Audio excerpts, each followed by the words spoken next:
Okay. So I started recording and I'm switching off. Good morning, everybody, or rather good afternoon. For me, it's the morning. I'd like to talk about some of the recent work we've done on electrolytes, new electrolytes for solid-state batteries. So necessarily, this is going to be, first of all, let me thank my collaborators who've supplied the materials from the University of California, Los Angeles, and also from a company I've been working with for the last 6 years, Ionic Materials.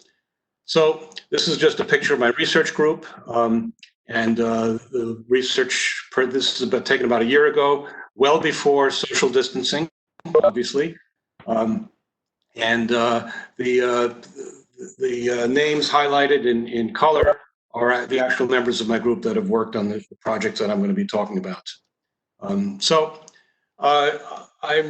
This may be a little more about batteries than NMR, but actually, I'm a relative newcomer to relaxometry, fast-field cycling relaxometry. So obviously I won't give too much background on that. I think that most of the audience probably knows a lot more about this than I do. So the two projects I want to highlight are the confinement effects in ionic liquid-based ionogels, and then a new polymer electrolyte that has been developed by my colleagues. So let me just, a little bit of background, some names that we're probably familiar with, like Bill Gates. All the batteries on Earth could only store 10 minutes of the world's electricity. We need a big breakthrough. John Doerr is a principal member of the largest venture capital firm in Silicon Valley. Single most disruptive thing could be done. Game changer would be to improve batteries. And finally, the MIT Tech Review is better battery can change everything. So we're well beyond batteries that we could just buy in the convenience store. At this kind of scale that we need to change our way of life in terms of enabling renewable energy or affordable electric cars, we need better batteries. So let's just look at the economics of this, right? So question would be, is the electric vehicle market worth pursuing? And here's some assumptions here, of course, but before the virus pandemic, the number of new car sales per year is this is worldwide, right? Would be about 88 million cars per year. The number of cars and vehicles, cars and trucks, and maybe smaller vehicles, is one in the entire world is 1.2 million. Right? Now, if you take the smallest size cell that you need to make a electric vehicle, they typically come in 10 ampere hour cells, and then you have packs of them. You need about 1,300 of them per vehicle, and this is based on kind of a minimum or average size for the battery pack should be about 50 kilowatt hours, right? So then 50 kilowatt hours, you need about 1,300 10 ampere hour cells. You multiply that by the number of cars, and you get these huge numbers. Let's say all the vehicles in the world were electric. Of course, that's an idealization completely, but look at all these zeros. It's 1.5 trillion. Okay, that's a very, very large number. To put this on economic terms, if you assume a price point of about $100 per kilowatt hour, we could probably do better, maybe even a factor of 2 better. But at $100 per kilowatt hour, and again 50 kilowatt hours per vehicle, the batteries would cost $6 trillion, right? That's larger than the gross domestic product of every single country outside of the U.S. and China. Okay, so I would say that this market is worth pursuing. So main problem, of course, is safety, right? Well, there are questions about range and energy, but as we pack more and more energy into confined volume, we run into safety problems. Here's some examples. The Galaxy Note 7, Samsung was banned at airports and so forth. You're not allowed to take hoverboards onto New York City transit buses and subways. This fire in the car looks like a gasoline fire. It's a battery fire, right? And you may remember that several years ago, the entire fleet of brand new Boeing 787 Dreamliners were grounded for about 6 months because the Boeing used a lithium-ion battery as its auxiliary power units, right? And fortunately, a couple of incidents, they all occurred on the runway, nothing in the air. But of course, that's a real deal breaker in terms of safety. So the basic idea is that here's a picture of a lithium-ion battery.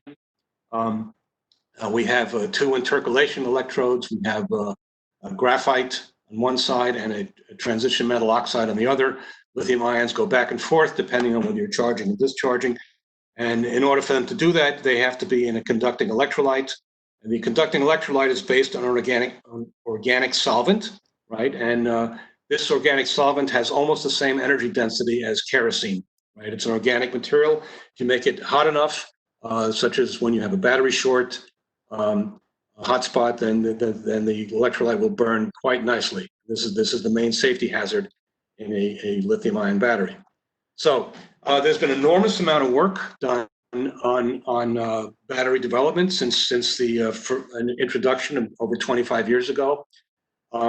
There's particularly a lot of work done on positive work done on the electrodes, especially the positive electrode, the cathode. One of the main advances is lowering or even eliminating the cobalt, which is a strategic mineral. It's actually a conflict mineral because a lot of it comes from the Congo. There are issues of child labor and so forth. So we want to get rid of the cobalt by replacing it by manganese and nickel. And higher density, higher energy density, higher voltage. But there's been very little work done on electrolytes. The electrolytes that are used now are not much different than they were 25 years ago. And that's what I call the electrolyte bottleneck, right? So the idea, the quintessential electrolyte is you have a mixture of a high dielectric constant material like ethylene carbonate, and you have to mix it with a lower viscosity carbonate like dimethyl carbonate. There have been a lot of tweaks in the last 25 years, but this is the basic idea and still in use. You have a lithium salt, LiPF6, dissolved in the electrolyte. So there are a lot of effort to go beyond this technology to make them safer. A lot of liquids being looked at, fluorinated carbonates, for example, polyethers, limes, even water. Right? If you have very high salt concentration, you can actually make a water-based electrolyte that's stable above 1.5 volts. Right? You don't electrolyze the water if you have a lot of salt in it. A lot of new salts have been developed, TFSI, FSI, and so forth. And of course, there's a lot of work on ionic liquids, which I know some of this community is familiar with, and I will be talking about some of that a little later.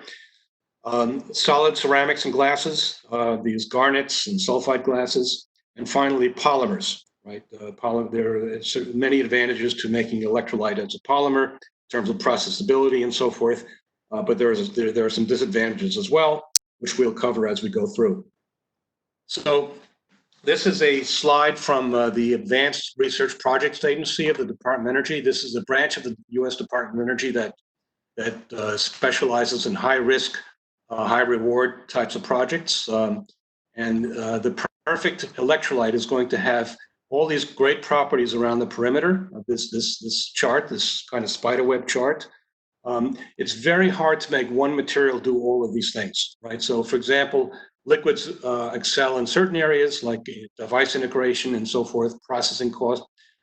These lipon, which is a glassy electrolyte, and these sulfides, they're very good in some areas and very deficient in others. It's very hard to make one material do everything you need it to do. And ionic conductivity is a necessary but not sufficient property, right? Because there are many other things that it's very hard to make a battery, basically, to make it work properly. So I don't need to say much about NMR, especially to this esteemed audience, but turns out that a lot of the nuclei that you would find in battery materials and electrolytes in particular are very good for NMR. Examples: protons, both isotopes of lithium, phosphorus 31, fluorine 19, so forth. Of course, the nice thing about NMR as opposed to X-ray diffraction is that it's very sensitive to small changes in local structure. You don't need crystalline order to get a good structural information. A very important property is it's quantitative, right? The integrated spectroscopic signal is proportional to the number of resonant nuclei present. And of course, you get a very good window of dynamics from diffusometry to relaxometry. So this is stuff you all know. One of the techniques that we use is pulse field gradient NMR, right? So we here shown this very simple spin echo sequence, or we could use a stimulated echo. I'm sure this is quite familiar to the community here. The nice thing about the self-diffusion measurement is that when you fit your curve to the Stachel-Tanner equation, the only fitting parameter is the self-diffusion coefficient. Everything else is under experimental control. So it's one of the best ways to actually measure diffusion in a material. So of course, there's the fast field cycling measurement. And as I said, I'm a relative newcomer to this game. I'm very pleased, very fortunate to have Carla Fraenza, who did her PhD and a postdoc in FFC NMR, and she's been really the main contributor to this portion of the research that we're doing using FFC. Let me just say one thing about the FFC is that here's a kind of a dynamic range of NMR experiments and the very different kinds of experiments you can do. Standard T1 relaxation. In a high field, you could get information from line shapes, then T1 row, rotating frame, diffusions over here. The beautiful thing about FFC NMR that I discovered fairly recently is you can span a very long range with this. With one experiment, you can get several. You can cover the range of several of these other kinds of experiments. Let me just give you a quick anecdote. Although I had known about FFC, it was only in 2013 when I attended a conference on complex materials in Barcelona that I don't remember his name, but there was a German graduate student who gave a very nice talk on polymers using FFC NMR. And I remember at the end of his talk, I asked him, "Hey, don't you folks do T1 row measurements?" And he looked at me, gave me a very blank stare, and he didn't understand the question. And his advisor stood up, the professor, I don't remember who it was, his advisor stood up and said, "Oh, we don't do T1 row anymore." And that's what actually prompted me to look into purchasing an FFC, which I did several years later. So let me just say something about my particular mindset in approaching this problem. So if you look in the FFC literature, and which many of you have participants in this webinar have contributed to, much of the literature it basically boasts about the ability to get self-diffusion coefficients, right? From the low frequency portion of the dispersion curve, you can actually calculate self-diffusion coefficients. Well, we can measure those directly, and so I say that if you have the tools, use them, right? You measure the diffusion directly with standard techniques, pulse field gradient techniques, and you can actually use those diffusion coefficients to constrain your fits. So when you interpret your FFC data, you make sure that you're getting the same diffusion coefficient that you actually measure, right? So that gives you some confidence in validating the entire dispersion curve if you're able to reproduce the directly measured diffusion coefficients. And furthermore, ionic liquids are very highly correlated, right? We have these basically these ions, strong Coulomb interaction between them. And there's got to be some coupling between translational diffusion and rotational modes, right? You have conformational changes, side group rotation, and these don't all occur independently. They're all related. And I think that in the final analysis, the techniques such as FFC covering this very broad range of relaxation can actually give us some insight into the coupling between the diffusion and rotational modes. So on to the projects. My colleagues at UCLA have actually, Professor Bruce Dunn is a master of solid gel technology. He has very, very fine international reputation in this. And they've immobilized this ionic liquid. For lithium battery, you have to have a source of lithium as well. So the lithium salt mixed with this ionic liquid, BMIM TFSI, and they immobilize this in a silica matrix. And if you look at the ionic conductivity, it's not too bad. It's actually not too much lower. It's got an acceptably high ionic conductivity, though the material itself has the appearance, macroscopic appearance of a solid, and still has quite a large liquid electrolyte component. About 75, excuse me, about 75% by weight is the ionic liquid plus lithium salt, but it has the macroscopic appearance of a solid. So this is the reference when they first reported this material. So if we look at the diffusion results, we find, not surprisingly, that the diffusion coefficient steadily increased with temperature. This is the ionic liquid on the left, and on the right is the confined ionic liquid, which we call the ionogel, IG. If you look at the order in which the diffusion coefficients occur, the smallest one is lithium, right? Now, lithium is the smallest ion, right? But then, of course, because it's such a, it's a tiny little ion, but it has this big positive charge on it. So lithium never travels by itself. It always interacts with the counterions. So that's why lithium diffusion coefficient is the smallest. And then followed by the TFSI, and then finally by the BMM diffusion.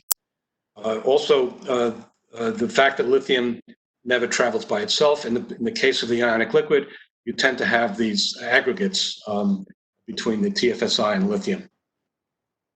So the confinement effect, the main diffusion coefficient, well, I'll specify what I mean by that in a moment, it's only a little bit lower than in the gel than it is in the liquid, right? And that's consistent with the conductivity results that I showed just a moment ago.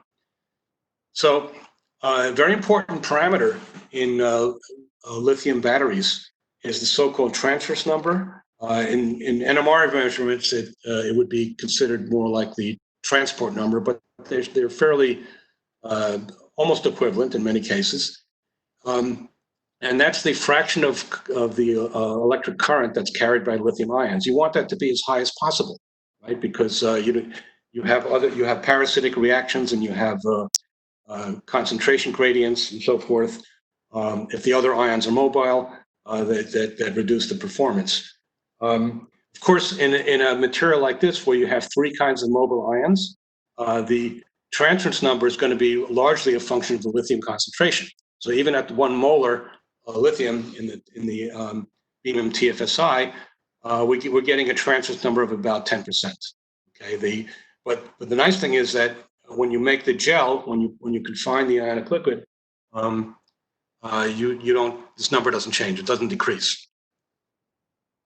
Okay, so let me make a brief detour to some recently published work we did with Stefano Passerini's group in Germany, and that is, it turns out that the transverse number can actually increase when you increase the fraction of lithium salt. Right? This is a somewhat different ionic liquid system, but on the right, the figure on the right, we actually have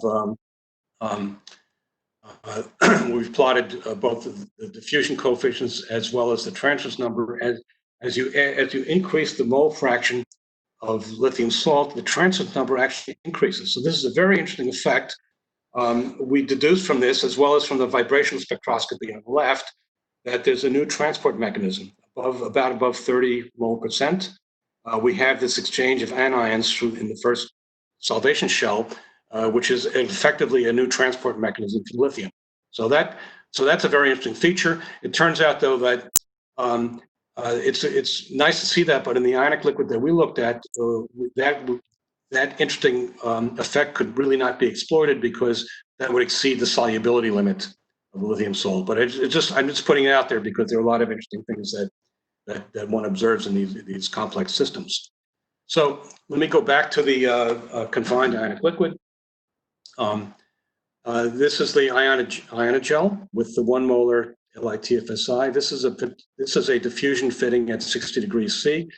Notice that no matter how hard we try to fit the decay curve with a single diffusion coefficient, we can't do it. Right? We can fit it very well with two diffusion coefficients. Right. So we use this. I always like to start with the simplest expression we can. We have two diffusing species, and these coefficients are the weightings of those various species. And later on, so for example, we get about 15%, depending on the material, the temperature, the ion. We're looking at between 15 to 25% of that is a much slower diffusing species. right? So these A and B coefficients we're going to equate later to these to the weighting factors for the bulk like ions and the surface like ions that are interacting with the matrix. Okay, so that these parameters are going to be used in the FFC fits coming up very soon. Excuse me. So, okay, so one of the nice things about FFC that I've seen in my introduction, my own personal introduction to the field, is how sensitive it is. Now, I realize that we're still at the very early part of our understanding of and fitting of these curves in terms of, but the differences that one sees in the relaxation profiles are dramatic. So, for example, I have all three nuclei plotted here on the left for the ionic liquid, and for the gel, the confined liquid, we have the same three nuclei. Look how different the profiles look. And remember that this is 75% of the ionogel by weight is still the liquid, right? So this confinement effect has a huge effect on over the entire frequency spectrum of the relaxometry curve. Down here, I just basically broke the data up into protons, fluorine, and lithium. And I'm comparing the gel confined liquid with the liquid. And here you can also see very dramatically for all the three nuclei that, sorry, let me just get rid of this. I'm just trying to move. That's better. Okay. So you can see that the profiles are much different. And it is my hope, although maybe we've just begun, but it's my hope that the entire profile can yield insight into the coupling between the translational and rotational motion that we expect to see in ionic liquids, and also the effect of the confinement. So first feature I want to point out here is this is well known in ionic liquids with lithium salts in them, is that you have the tendency to form these aggregates between the lithium and the TFSI ions. And this has a very interesting effect. If we look at the effect of, this is the proton and fluorine relaxometry profiles, excuse me. And for the 0 molar, this is just the pure ionic liquid without lithium salt. At 0.5 molar, we see that the profiles are quite similar between the two nuclei. And then we have a crossover effect where now the fluorine relaxation actually exceeds, for most of the frequency spectrum here, exceeds the proton relaxation. So we see this as a very strong effect of the lithium salts. And our main suspect for this is the formation of these aggregates that give us enhanced fluorine relaxation. Okay, so again, I'm a little bit on shaky ground here. There aren't that many models that exist out there in literature, and all of those come from this, probably the people that are participating in this symposium. So we have models for rotation and for diffusion. Let me point out that I'm a little surprised since Carla, my postdoc, attempted to do the fits for one of the models that's out there is the so-called force-free hard sphere model. And, it doesn't sound right to me. It doesn't sound like this should work, except that it does, right? In other words, we don't have hard spheres that are free. We have very strong Coulomb interactions between the ions. The ions are not spherical. But yet, since this is one of the models that was out there, we decided to start with that. We actually got some pretty reasonable results. Again, I'm not going to belabor the equations issue. Let me just point out a few things over here.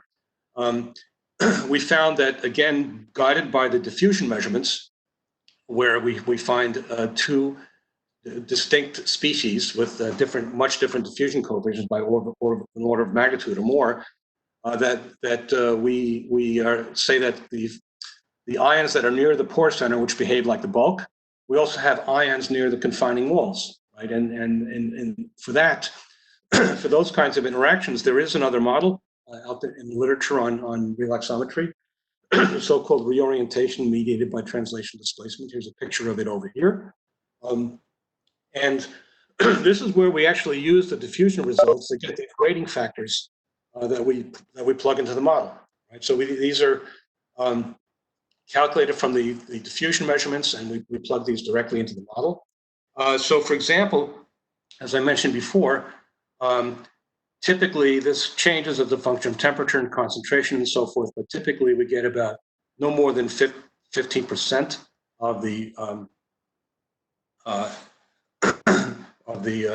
slower diffusing species for the TFSI, and usually a factor of 2 or even higher for the BMIM, and even higher for the lithium. So we actually know that from our colleagues at UCLA that when you make these gels, you have a lot of surface defects. You have basically these extra OH groups on the walls of the pore, and these act as a means of interacting with the ions, especially the positive ions, that will give you these larger fractions that are confined in the matrix because of interaction with the surface groups on the pore walls. So here's the relaxation profiles, right? Again, in a little more detail.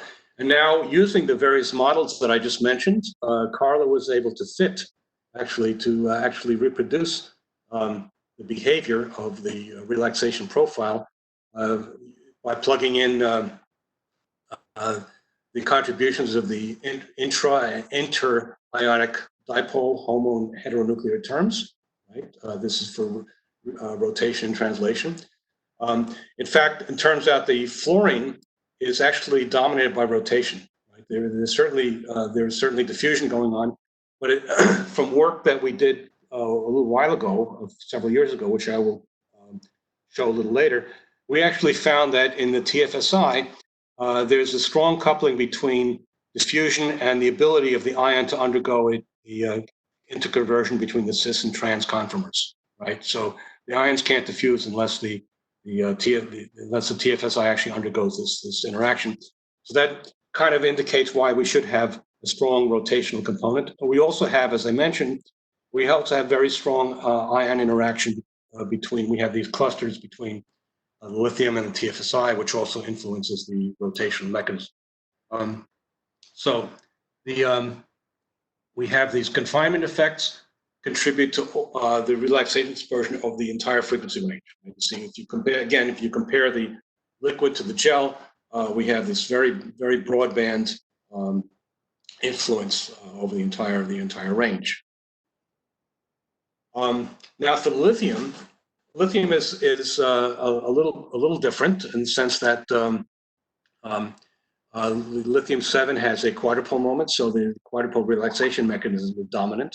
And that, of course, is going to also be strongly influenced by interaction with the pore walls, right? So that's going to have a significant, we believe that's going to have a significant effect at the low frequency region. You can certainly see that, right? You see that the low frequency relaxation goes way up, right? The relaxation rate, and that we believe that's, again, a factor of the strong interaction between lithium and pore walls.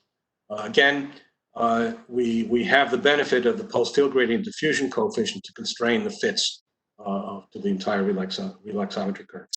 So the 2 points I want to raise here is the very large effect of confinement, significant contribution from lithium with the fixed ionic defects on the pore walls, and also we also see that for the positive ionic liquid ions, the BMIM.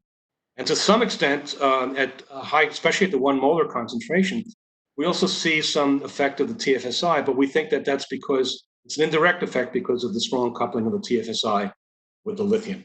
Right? So all ions are affected by these defects. Now, there's an even more subtle effect of confinement. Right? So here, we're only looking at the bulk component, not the ones that are interacting with the walls more directly, but the bulk.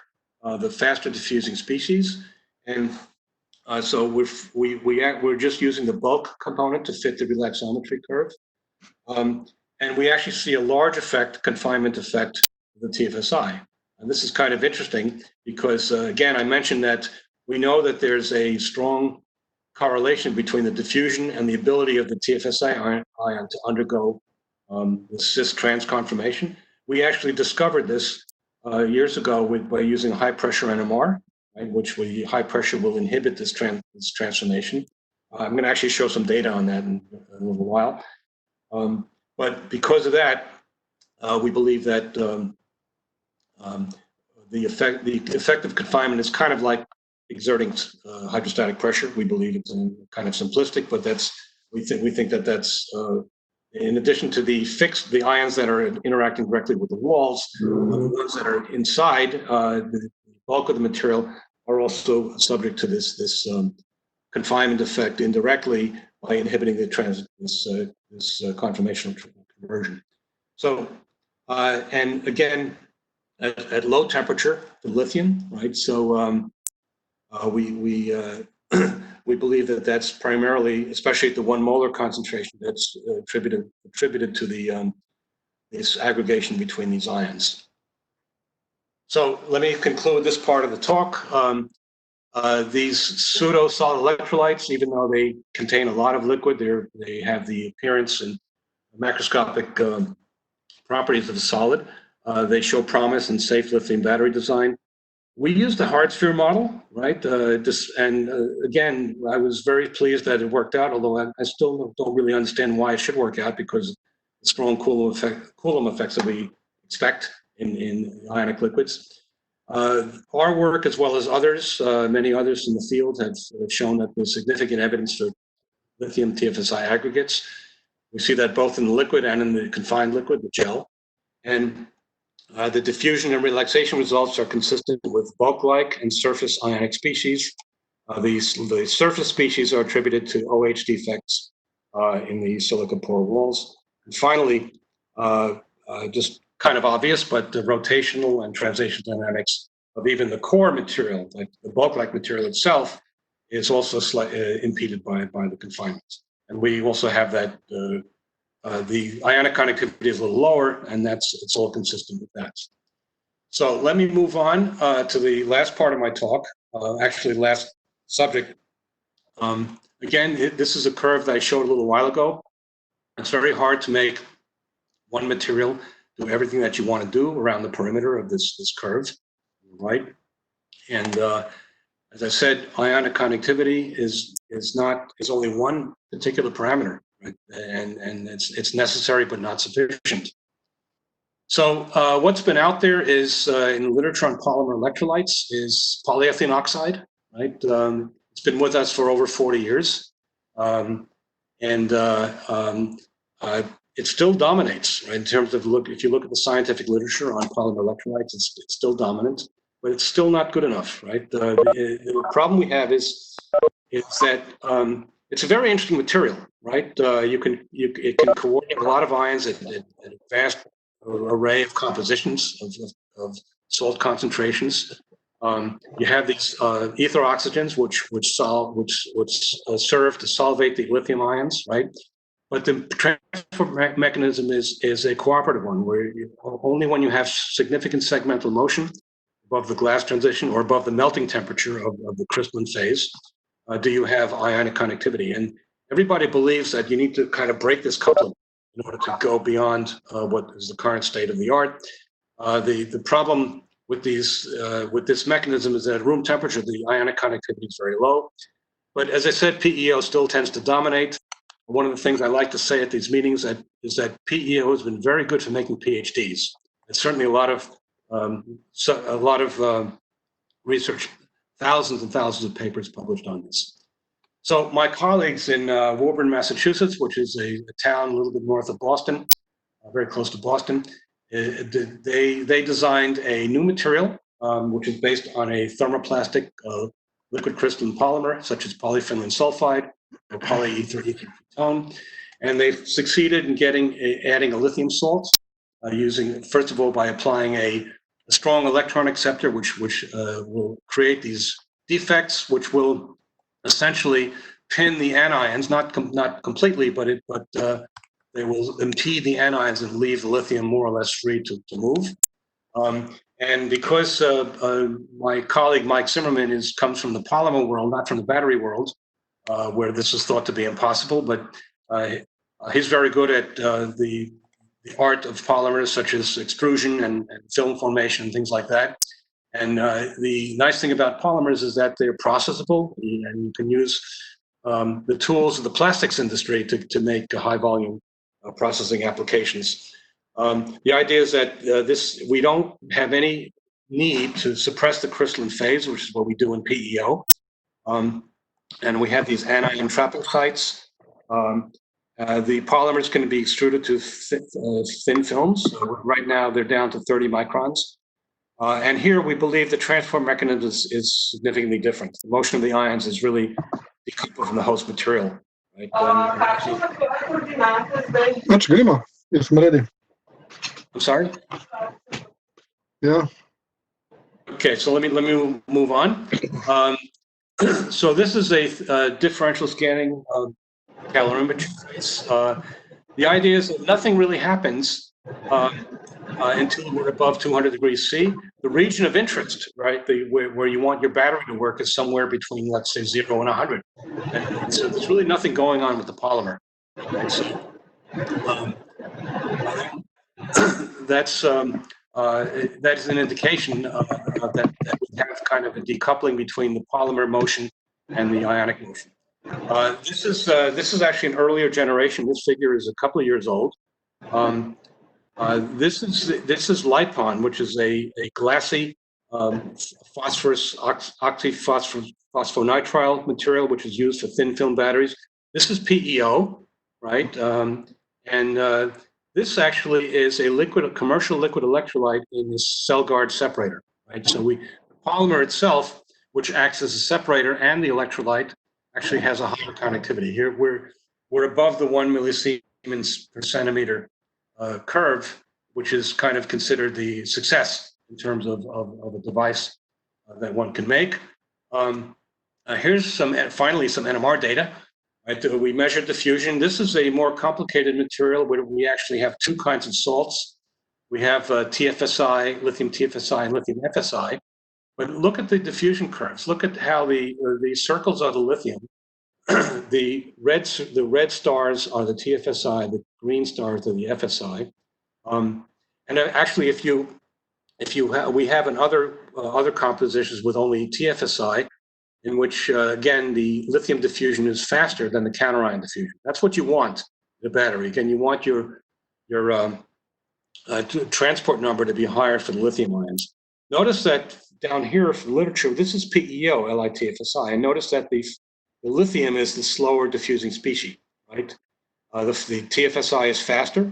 And in fact, in PEO, TFSI, the lowest temperature at which one can even conduct a pulse field gradient diffusion measurement is about 50 degrees Celsius. Right? Below that temperature, you can't even do the measurement. So notice that again, in the polymer electrolyte that we're studying here, the roles of the lithium is actually the faster diffusing ion. If you plug in furthermore, if you plug in the Nernst-Einstein equation for conductivity in terms of the measured diffusivity, we get very good agreement. We're only overestimating the conductivity by about 5%, the measured conductivity. So that means that the ions are very well dissociated, right? When you have ion aggregation, the NMR always overestimates the measured ionic conductivity. Also, as I mentioned, if you have material without the TFSI, if you have the material without the LiFSI, only TFSI, we get a transverse number about 0.7, right? Which is typically for PEO, the transverse number is about 0.2. Here, with both ions, we have because the FSI is a little more mobile, we get a transverse number of about 0.5. And this actually agrees with electrochemical measurements that were made independently on these materials for the fraction of the current carried by the lithium ions. Okay, so this is the latest generation material. This was developed just before the shutdown. Although our colleagues in Boston are still working, but a much reduced staff. Here, this is actually these measurements were not made by us. These measurements were made by a potential partner in the development. I guess I could say since the potential partner we had in mind is Toyota, right? This is the so-called Rev5 material, and these are the ionic conductivities, right? So at room temperature, we're getting almost 10 millisiemens per centimeter, right? So at 25, we get it's about 9 millisiemens per centimeter at room temperature. And here's the diffusion measurements we made in our laboratory, where I'm showing 25 degrees and 40 degrees Celsius. And as the Rev 2 material was several years ago, about a year and a half ago was Rev 3, now we're up to Rev 5, and we've made continual improvements in the ionic conductivity. Notice that if you compare the results with PEO at 60 degrees Celsius, the same temperature, we're about 50 times higher than we are at PEO. So just let me make a quick change in subject just momentarily. We use high pressure NMR. We have, of course, we can use it for T1 measurements. We can use we can put the NMR probe in the highly homogeneous part of the field. But for diffusion measurements, since it's very hard to do a pulse field gradient diffusion, where you apply pulse to a copper beryllium pressure bomb, the induced eddy currents would last much longer than the NMR signal. So we actually use a static gradient. This is an old technique. We actually move the pressure bomb down into the fringe field of the NMR. So we don't use a pulse gradient, we use a static gradient, and we do our measurements. That way we can get to about 2,500 atmospheres with this technique. And just to show you some work we did quite a number of years ago, about 5 years ago, we have here the diffusion coefficients as a function of pressure for the cation and for the anion, for the EMIM TFSI system. And from those slopes of the diffusion coefficient, we can measure something called an activation volume, right? So the activation volume is actually the extra volume required for diffusion. So when you have a cooperative process, a very highly correlated system like an ionic liquid,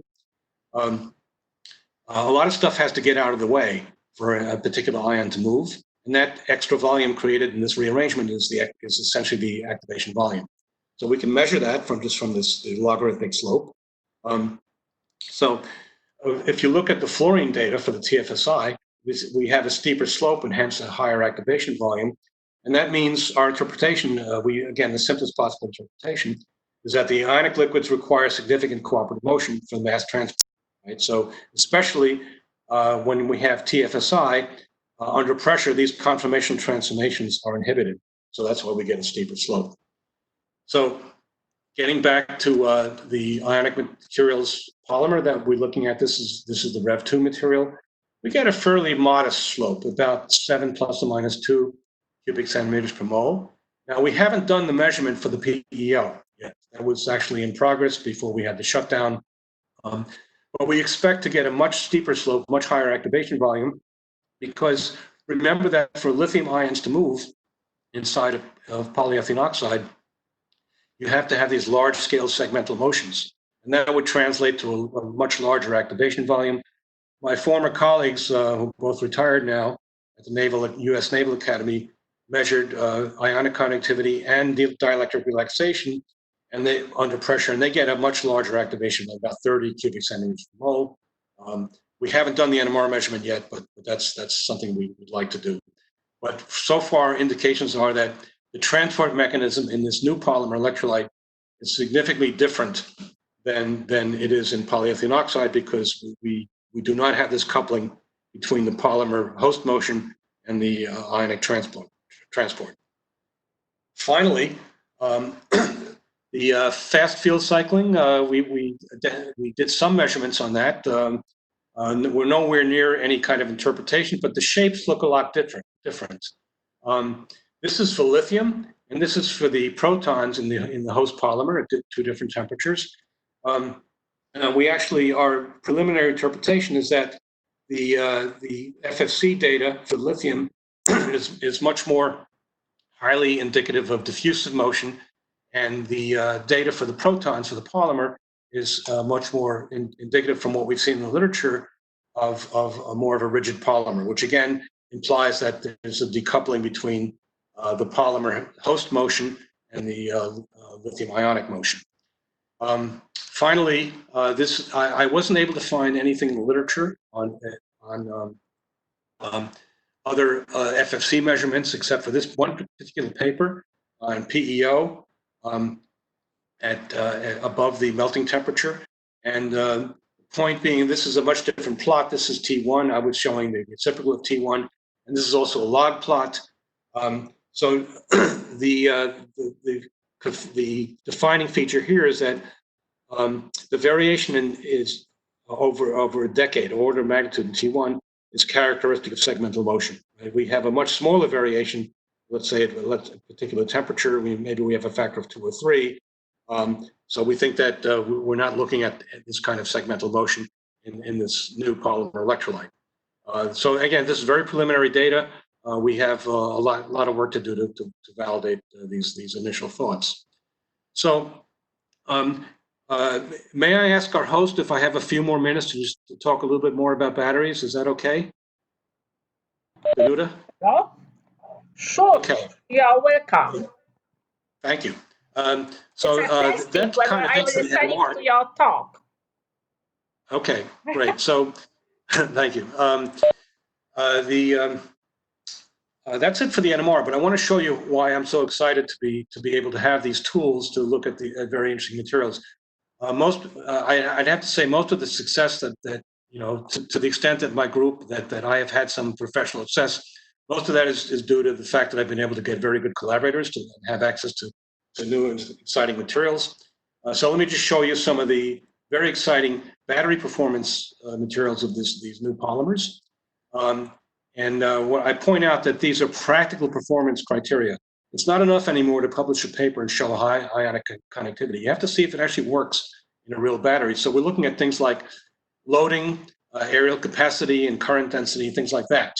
So first of all, this is a lithium metal battery, right? Now, lithium metal is considered the next really holy grail because we can increase the energy density if we get rid of the graphite and go right to lithium metal. Right now, we have safety problems because of the tendency of lithium metal batteries to form dendrites when you recharge. But if you have a good polymer electrolyte, you can suppress growth of dendrites. So this is done several years ago. This is lithium polymer electrolyte, lithium cobalt oxide, charged to 4.5 volts and stored for 18 months. After 18 months, we still have 91% of the capacity, right? So that indicates the self-discharge is very, very low, about 0.5% per month. And that's equivalent to the best lithium-ion battery commercially that you can buy. So self-discharge is not a problem. When people look at this polymer electrolyte, it looks black and everybody thinks it's conducting and you're going to have self-discharge. It's not. It's not an electronic conductor. It's an electronic insulator. So this shows that we've passed the self-discharge test.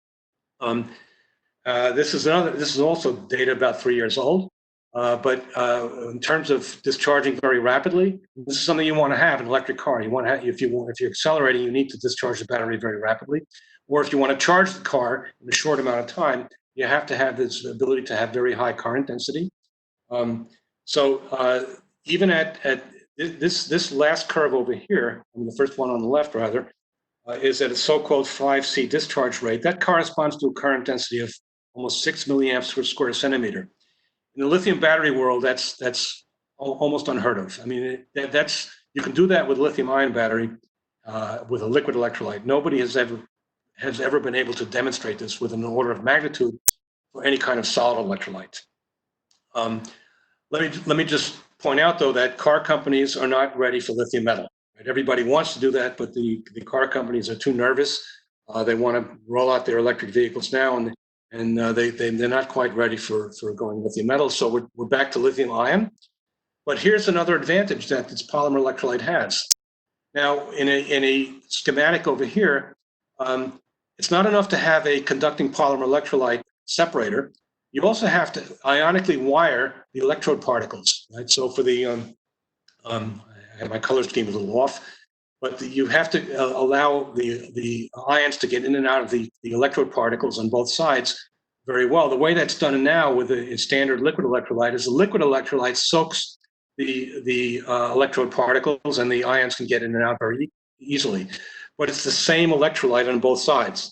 For the cathode and the anode, it's the same electrolyte. But with a polymer, you can actually tailor chemically the properties to be optimized for the cathode or the anode, right? So that in terms of reactivity and of the interfacial characteristics of the electrolyte and the electrode, you can alter the chemical composition to optimize the electrolyte powder that's right next to the electrode on both sides. So that's a clear advantage we have with this technology. So my colleagues have succeeded in building these. Very early in the talk, I talked about a 10 amp hour cell. This is what it looks like. These are actually somewhat a little bit bigger than 10 amp hours.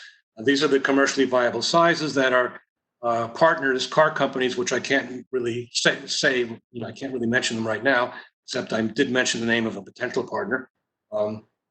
But this is the size that they're interested in testing. This is the cycle life, essentially, for 10 amp hour cells, 23 degrees and 45 degrees.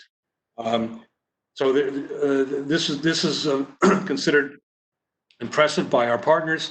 10 amp hour cells with 84% capacity retention of 350 cycles. So we'd like to get up to 1,000 cycles, right? But by incremental improvements instead of fundamental improvements, I think that we can get there. This is one of our partners is Mitsubishi Chemical, and Dr. Tomohiro Kawai is probably the world's expert on thermal properties and thermal runaway effects in lithium batteries. And based on calorimetric measurements made by them of our materials, this is what happens to a liquid electrolyte cell when you heat it up, right? You get this enormous venting and combustion of the liquid electrolyte. This is the polymer electrolyte cell that prepared with our material. This thermal feature is actually the melting of the lithium electrode, right, the lithium anode, and then nothing happens till about 70 degrees higher, right? So really you have an enormous margin of safety between the commercial lithium-ion battery and the one made with polymer electrolyte cell. And this is the thing that keeps the car company executives up at night. Is what happens if you have a cell pack and you have an event in one cell. In a liquid cell pack, these thermal events will propagate throughout the entire cell. This is a simulation, again, done by Dr. Kawai. With the polymer electrolyte cell, we don't get propagation. We actually force the cell all the way on the left to reach a temperature of 800 degrees Celsius, and then it stops there. We don't get propagation, thermal propagation into the rest of the cell pack.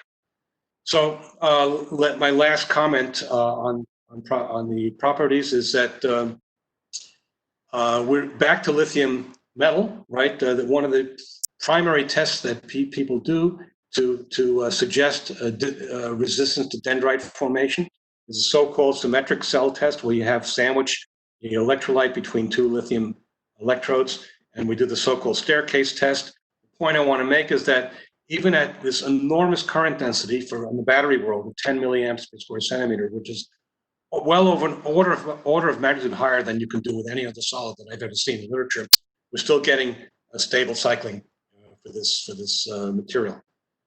So near-term challenges, we're down to 30 microns with some of our partners. We'd like to get down to 15 microns for the cell thickness and of course keep the pinholes out. We want to get the current density higher. The ionic conductivity criterion has been met. We have 9 millisiemens per centimeter at room temperature. We'd like to get 1,000 cycles. We're further optimizing the electrolyte compositions for use with the cathode and the anode. The Ionic Materials was well on the way to open a pilot plant for the spring, but of course this has been postponed. Hopefully we'll do it in the fall. And we believe this polymer platform may be good for other kinds of chemistries, such as lithium sulfur or even rechargeable alkaline batteries. So to summarize, electrochemically stable polymer electrolytes, new ionic conduction mechanism where the ionic motion is decoupled from polymer segmental motion. So we're under scientific investigation in even commercial development. Very high conductivity demonstrated. And for the NMR, this is the highest room temperature diffusivity in a solid ever reported that I've ever seen. My colleagues have demonstrated safe operation of lithium metal, lithium cobalt oxide, and also the very low cobalt materials, 10% cobalt, nickel, manganese, cobalt, very low cobalt composition cathodes with practical performance criteria with high cathode loadings, very high current densities, and aerial capacities. They'd like to scale up to 50 amp hour cells. That's the next thing that our automotive partners want us to do. Of course, that's been delayed by the same thing that delayed all of us. And lastly, it's been a privilege for me to try to use NMR to better understand the ionic transport mechanisms in these new materials. And that's it for me. I'm done. Thank you very much for listening.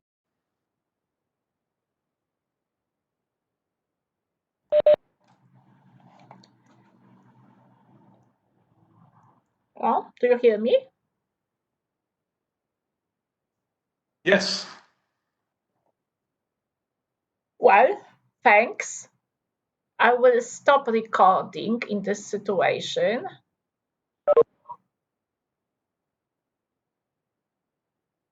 Okay, I